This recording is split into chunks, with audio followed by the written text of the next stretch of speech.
Има някакъв момент в живота на всеки дет снима продуктова фотография, в който си викаш: бате, много е скучно с тия малки пипкави неща. Това да го преместя малко насам, това го преместя малко натам. И единственото ти решение за тази продуктова драма е просто да дигнеш мащаба. В конкретната ситуация ще снимаме автомобил. Много просто разяснение какво по принцип правя аз, като снимам в някаква такава контролирана среда кола. Какво съблюдавам докато го правя, какво избягвам и общо взето какво ползвам. Сега някой ще каже: пата, ти го правиш за първи път, какво ми се обясняваш? Факт! Набързо ще минем през абсолютно всичко, дето ще направим днеска. На първо място обаче ще я загасим, защото все пак няма да се направим на толкова големи газари. Така, това го споменавам май всеки път, като тръгнем да снимаме някакви коли. Ако гледате за първи път някой от тия видеа, ще го чуете за първи път, по пътя на логиката. Е така, на първо място, като тръгна да снимам аз някаква кола, най-важно ми е по принцип, това ще е локацията. В днешния ден локацията ни е доста тъпа, обаче има много адекватно обяснение за въпросното нещо и то е, че тия постоянни светлини, дето ползваме, нямат външни батерии и трябва да ги закачим към някакъв източник, съответно към мрежата, за да може да функционират. Тия светлини са грубо 160 вата всяка и в конкретната ситуация виждате, че нямаш възможност да го осветиш от двете страни. И съответно ще трябва да работим първо от предната част, после от задната, понеже работим с което имаме. Слагаме хикс на първото нещо, дето съблюдавам обикновено и то е локацията, обаче оттам нататък ще имаме възможност да контролираме останалата част от процеса. Какво ще рече това? Светлината, както го уточнихме едното, и номер 2 е какво ще е състоянието и позицията на самата кола. Какво ще рече това? Много ми е важно всеки път, независимо от това дали ще снимаш на по-слабо осветено или на пълен мрак, при всички положения на колата трябва да и функционират стоповете и фаровете, защото така малко или много, не малко или много, а напълно изцяло оживява, няма абсолютно нищо общо. Така че контрол имаме върху външната светлина, върху светлината, която излъчва колата и върху композиция в кавички, по-скоро позиционирането на самия автомобил и това как ще го снимаме от всяка една от страните. Съответно за целта ще ползваме широк обектив 1750 на Tamron, понеже пространство, с което разполагаме, е много тясно, не знам дали се вижда. Аз примерно съм 1,60 м и тук нямам възможност да пипна от едната от другата стена, обаче вие най-вероятно бихте могли. И понеже работим с супер тясно пространство, единственото ни решение е да работим с супер широк обектив, е така. Ще видите сега общо взето какво може да се получи с широк обектив, с максимална бленда F4, две постоянни светлини с обща стойност на ватовете 360 и CPL филтър, статив и желание. Нещо, което е много важно между другото и забравих да го спомена, а това май трябваше на първо време да го коментираме, така да е, на първо място да го коментираме, е, че в действителност подобен тип снимки не тръгваш да правиш, според мен поне, от арт гледна точка. Това е нещо, дето може да изкара всички несъвършенства и е прекалено равно, ако мога така да се израза, за да бъде арт снимка. Подобен тип снимки се правят по-скоро, ако искате да ги ползвате за търговия, ако мога така да се изразя. В смисъл, нещо такова не мисля, че ще удовлетвори някой, който иска да си каже: пати, искам много яка снимка на колата, и ти да направиш, да извадиш два софтбокса, да му наредиш, да я вкараш в някакво малко кюше и да си такъв. Това ще свърши работа. Това и за търговия, между другото, ми е малко спорно дали ще свърши работа, ама... Това, дето и казах на Адела преди малко, е, че в действителност аз в момента съм от тия хора, дето правят туториал, а самите те имат нужда от туториал, защото, както уточнихме, това до не съм го правил. Прекалено е екстравагантно, по моите разбирания по принцип. Обаче реших, че не мога да не го пробвам. И защо да не го запиша? First try Friday. Буквално.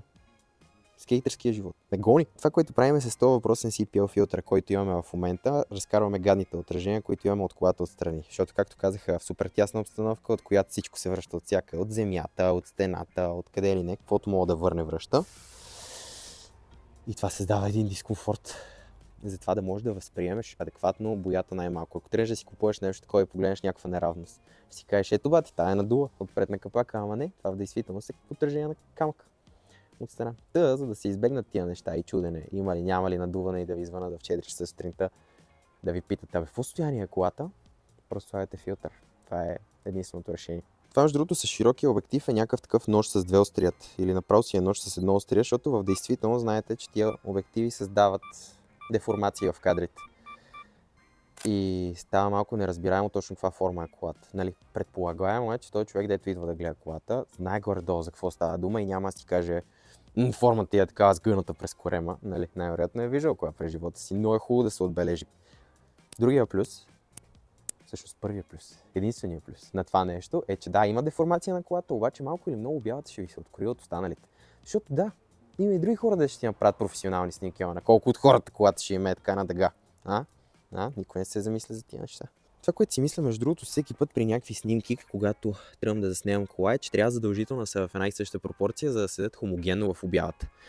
И всеки един път, когато си го помисля, съм такъв фуп и завъртам камерата буквално 3 минути по-късно, понеже не знам, не мога да се самодисциплинираме така. Нещата, дето ви обяснявам, че трябва да правите или да не правите, аз съм им, дето се вика, най-големия нарушител и не ги изпълнявам.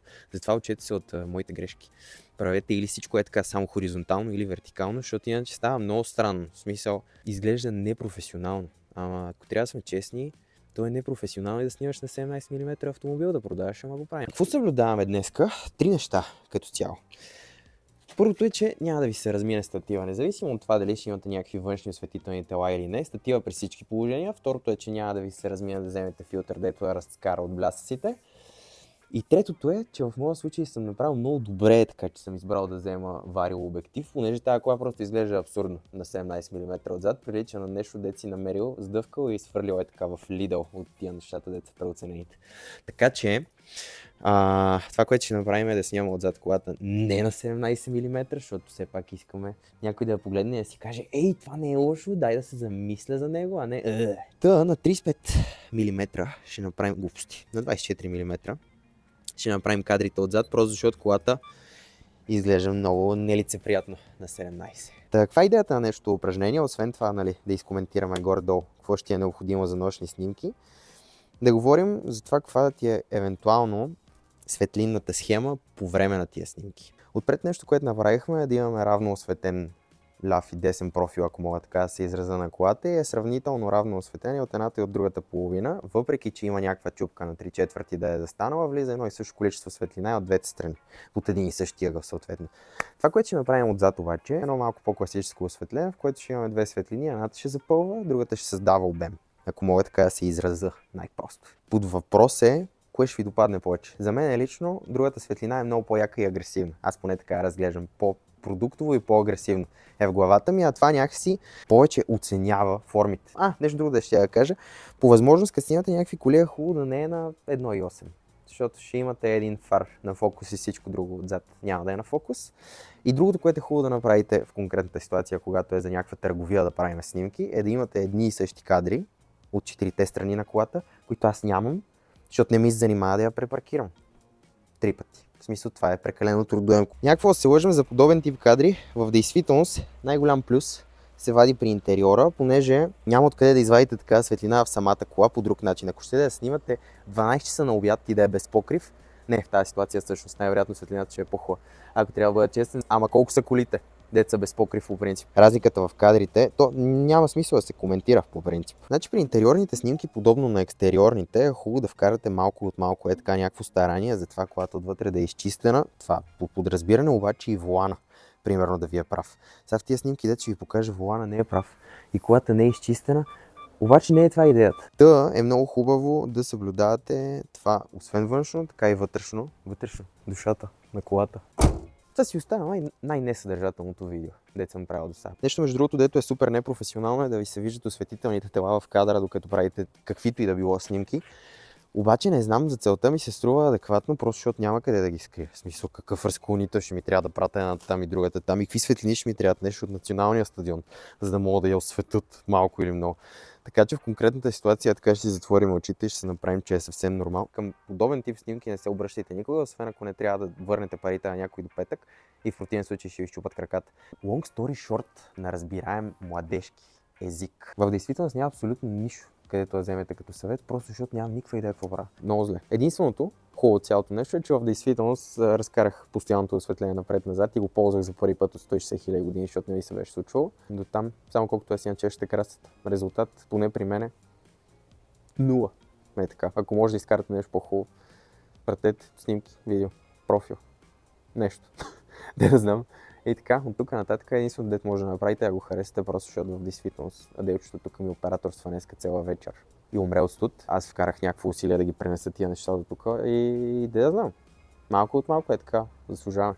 Може да не го споделят, да ни гледат простите някакви други хора. Може да направите нещо по-хубаво, да го пускате сряда, петък и неделя. Е така, да си го гледате, за да трупаме някаква възвръщаемост на хората, дето са попаднали на това видео. Може и да работи за алгоритъма, нямам представа. Ще разберем. Пуснете си го по 3 пъти на седмица, ще се чуем. Нали? И така, от тук нататък го последвайте камбани, харесвания, ще изчупа антената, защото съм прост. И така, се чуем другия път. Чао!